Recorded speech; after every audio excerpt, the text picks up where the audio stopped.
Oi, meu nome é Olivia e eu vou explicar os exercícios de programação para a P1. Bom, o primeiro programa falava para calcular y para uma equação de segundo grau. Então, primeiro eu defini a função com o nome equação de segundo grau, com parâmetros a, b, c e x.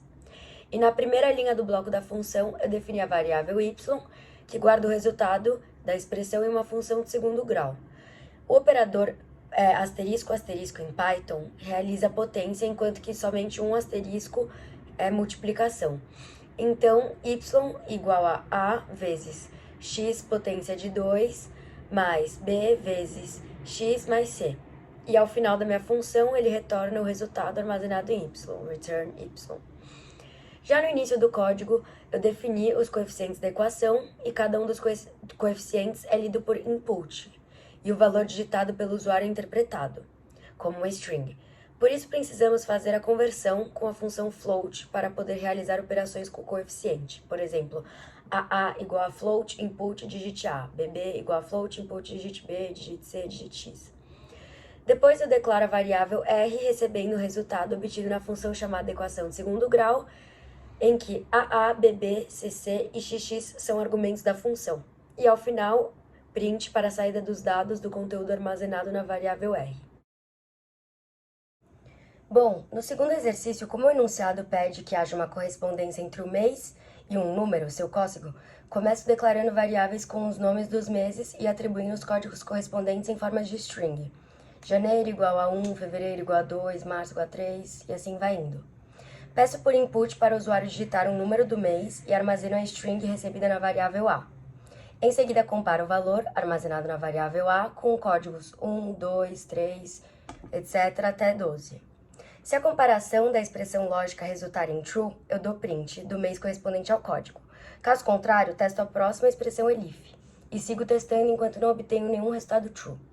Necessariamente, se um código que não esteja entre 1 e 12 for digitado, entrará na última condição, o else, dando print de inválido, porém, se uma condição for satisfeita, o programa termina sem testar as demais condições abaixo dela.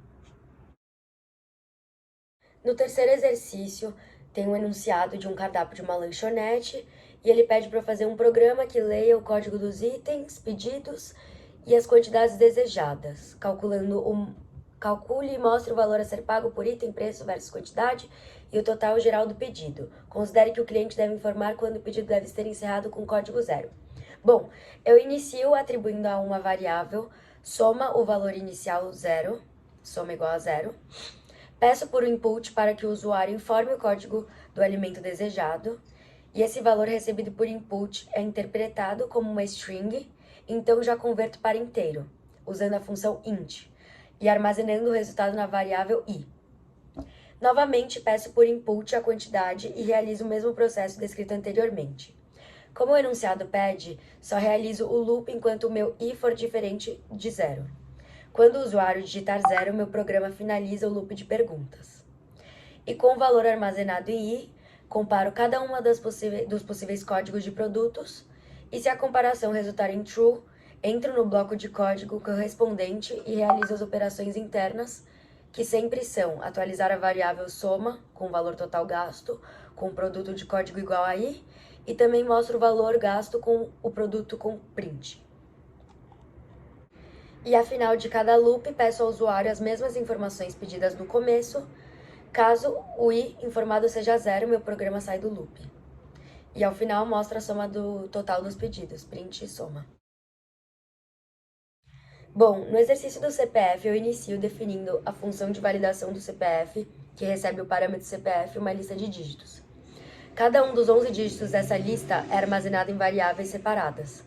E logo de cara eu já testo se os números são iguais, usando uma série de condições, que se satisfeitas finalizam a função, retornando inválido como resposta. Depois eu faço duas operações semelhantes, cada um dos 9 primeiros dígitos do CPF são multiplicados pelos números de 10 a 2 e a soma é armazenada na variável soma 1. Em seguida, multiplico o resultado por 10 e pego o resto da divisão por 11, armazenando na variável verifica_1. Faço um processo de correção para o caso onde o resultado é 10, substituindo 10 por 0, ou não fazendo nada caso a operação anterior não resulte em 10. Faço a primeira verificação comparando o número obtido com o 10º dígito do CPF, ou seja, o primeiro dígito verificador, e se for diferente, a comparação resulta em true. Entro no if e retorno inválido como resposta. Caso a comparação anterior resulte em false, sigo com o processo. A diferença aqui é que eu multiplico os 11 primeiros dígitos do CPF pelos números de 11 a 2 e faço as mesmas operações realizadas anteriormente. Se o programa chegou até aqui, quer dizer que podemos retornar o CPF como válido. Bom, agora o pequeno programa que chama função explicada, recebo por input a string que representa o CPF do usuário. Os dígitos receberá o mapeamento de cada caractere da string de CPF para uma lista com os dígitos em tipo inteiro correspondentes. E ao final, chama minha função fornecendo a lista de dígitos como argumento e o resultado já será printado para o usuário. Print valida underline CPF dígitos. Exercício 5. Inicie um dicionário vazio chamado dictnotas. Com um loop for inteiro 5 vezes, dada a função range, que faz i assumir valores de 0 a 4, peço ao usuário que digite seu nome e guardo a string interpretada na variável nome. Realizo a pergunta novamente, mas agora convertendo a nota fornecida para um float. Assim consigo realizar as operações que preciso. Para cada nome e nota informado, crio no meu dicionário uma chave com o nome e o valor com a nota fornecida. Inicio uma variável com 0 e outra string vazia, só para que sejam declaradas de antemão. Para cada chave do dicionário, que nada mais são que os nomes guardados, realizo as operações do loop. Aqui no loop, se o valor correspondente à chave armazenada em nome for maior do que o valor armazenado em maior, atualizo esse valor com um novo maior número. E também guardo o nome desse novo aluno de maior nota. E ao final, mostro o nome do aluno de maior nota armazenando em aluno. Print aluno. E o último exercício, de início eu importo a biblioteca nump e uso o alias np. Defino uma lista vazia de dados e uma variável count inicialmente igual a 0. E com um loop while e um contador que é incrementado internamente, realizo 15 a pergunta ao usuário da nota a ser informada. Na 16ª interação, saio do loop. Aí, no caso, depois eu converto a nota recebida por input em um float para que eu possa realizar a média. E a lista de dados guardará todos os valores recebidos.